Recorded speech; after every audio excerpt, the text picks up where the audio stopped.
Hey, what's up guys? It's Shaq, and today we're making another video. And in this video I want to talk about what you should know before you either swap your lease or trade your lease, and how lease assumptions work. So I just went through this process, and I want to tell you guys more about it, and give you guys a few tips and a few hints that you might not know about.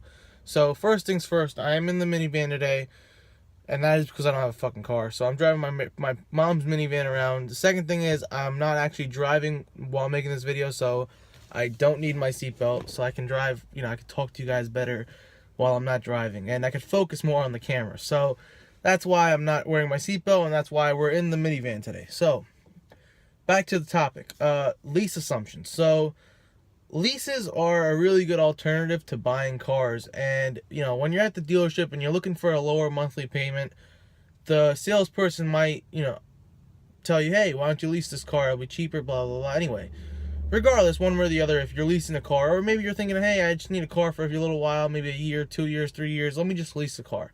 Maybe you need a car for a year or two, and leases are 3 and 4 years, the good leases.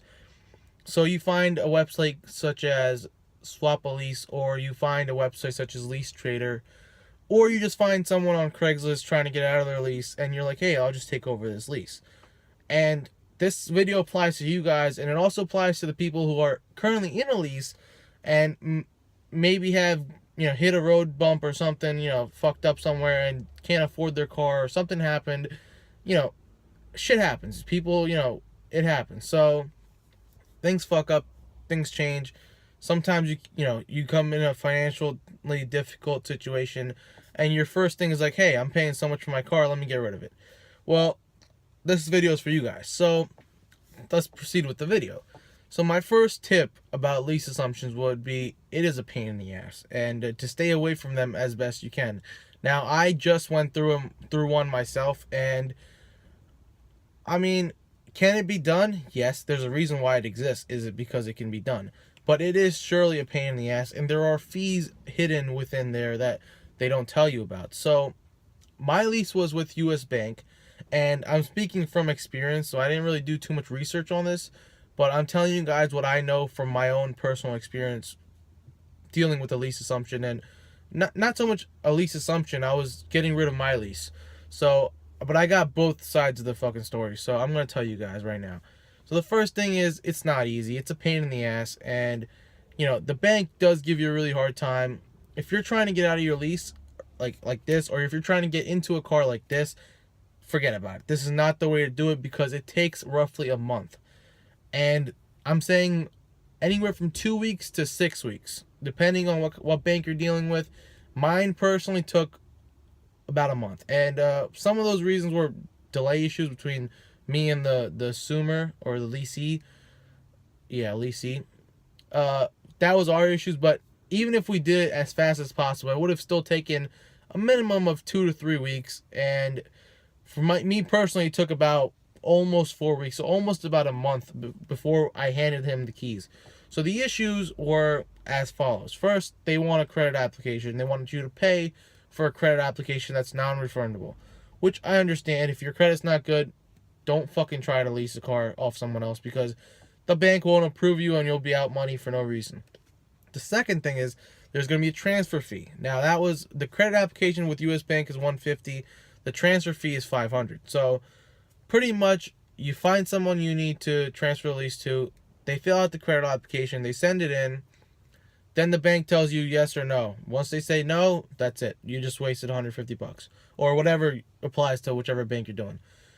And if they say yes, then they send you a booklet worth of shit they need to fill out, right? And you have to get certain things notarized and whatnot, and you send it back to them. And then they take their sweet ass time, and they process it. And with US Bank, everything has to be handled over mail. That is the biggest issue. So you can't email anybody, you can't fax anybody. I mean, you could fax them, but it never fucking works. So you pretty much, you're stuck. You can't even call them. You call them and they don't really tell you anything. So you're stuck in reliance with mail. So as a millennial, I guess I could say that is really annoying, because I think all of us like our answers like this. We expect a reply back as soon as possible. And we don't really like waiting a week just to get an answer for something stupid. So like if I'm sending in a credit application, I want to know within 24 hours, 48 hours, 72 hours, within 3 days, 4 days, whatever it is. I want to know when I'm going to find out. Instead, I'm waiting every single day for the mail to show up in my house. That is a pain in the ass, and it is really a bear. Because if you call them, they don't know anything. And from my own experience with U.S. Bank, I feel like there's like 2 or 3 people working in that department in general. Maybe even just one person. They never pick up the phone when you're trying to talk to the lease assumption department. There's like one person working there, and they never have time because obviously assuming leases and getting rid of leases is becoming more and more popular as companies such as Swap a Lease and Lease Trader become. Hey, you can see the beamer in the corner right there. You see that? Oh, where is it?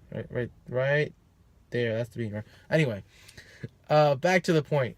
Yeah, they're becoming more and more popular, and I feel like these departments are not well funded by the banks themselves, even though they're charging you $500 to transfer, and they're also charging you $150 for a credit application. You would assume that they're going to pay somebody to actually do the fucking work. But they're really slow, and you have to just bear with it. That's the biggest problem. The biggest hint that I did not know about going into this was time. This shit took a month to finish. And then once it was finished, now here's where it gets even more picky. We both specifically asked the banker, we said, okay, is there any other fees other than the $150 and the $500? And he says, no, that's all you have to pay. That's it. We're good after that. So we proceeded. Me and the leasee, we made a deal for the money, whatever the situation may be. You might be paying some of his down payment back, maybe getting his security deposit. It's all part of the contract. So we decided, we had everything termed, set in condition. And first problem was that this process took over a month. Almost a month, not over a month. Almost 1 month. And both parties, me and the leasee, I wasn't able to drive my car because I didn't want to put miles on it. When I showed him the car, I didn't want to, get it scratched or get the miles more than what I showed him. So the car was sitting in my house, and he couldn't drive it because it wasn't on his name yet, which is ridiculous. So now my car, which was costing me money, I was paying for the lease still, took a whole extra month just sitting there because this process was being taken place. It's not like a week or 2 weeks. It takes a while. So the car not being able to be used is another bear that you need to encounter and deal with.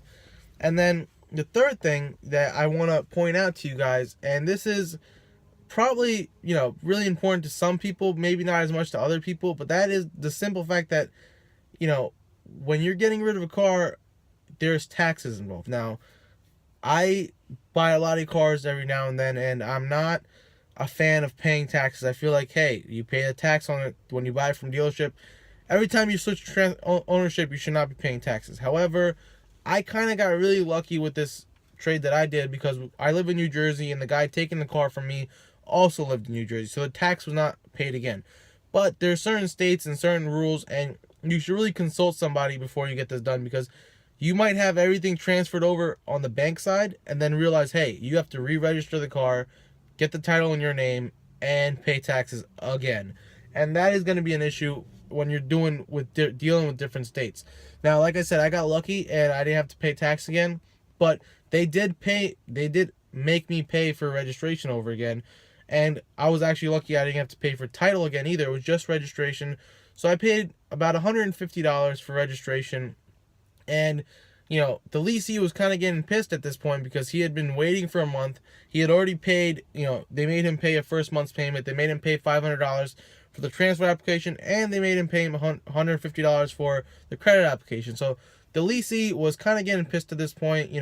He's like, I'm almost down over $1,000 and I still haven't gotten the car. It's been a month. What the fuck? And now you're telling me I have to pay for registration and possibly taxes. Like, that is not good to hear. And taxes on any lease car are a couple grand. I mean, when you think about it, they're fairly new cars. They have to be less than, if it's a 3-year lease, the car is obviously less than 3 years old. And even the cheapest car you can get, it's still over 15 grand of taxes. And that's like, in New Jersey, 7%, it's a big deal. Or 6.875, whatever the fucking taxes are. They're expensive, excuse my language. But that is the biggest and most important thing about lease transfers, is get the taxes cleared first. Especially if it's out of state. If it's in state, then okay, I understand, maybe it's easier. Like, I got lucky with New Jersey that we didn't have to pay the taxes over again. But if you're leasing off of Swap a Lease, or if you're leasing off a Lease Trader, you should definitely get the taxes and the registration and everything sorted out before you start the lease transfer process, because the bank is kind of an asshole.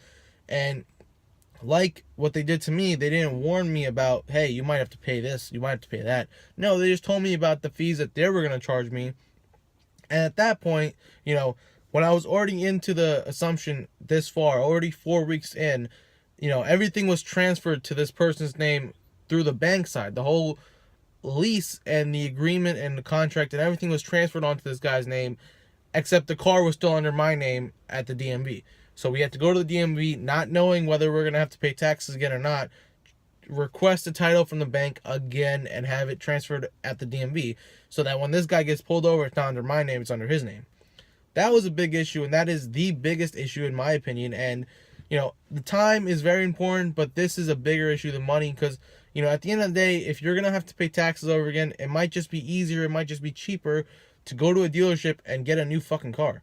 So that is the biggest warning I want to give you guys about lease assumptions and lease trades, because nobody told me this when I was getting into it.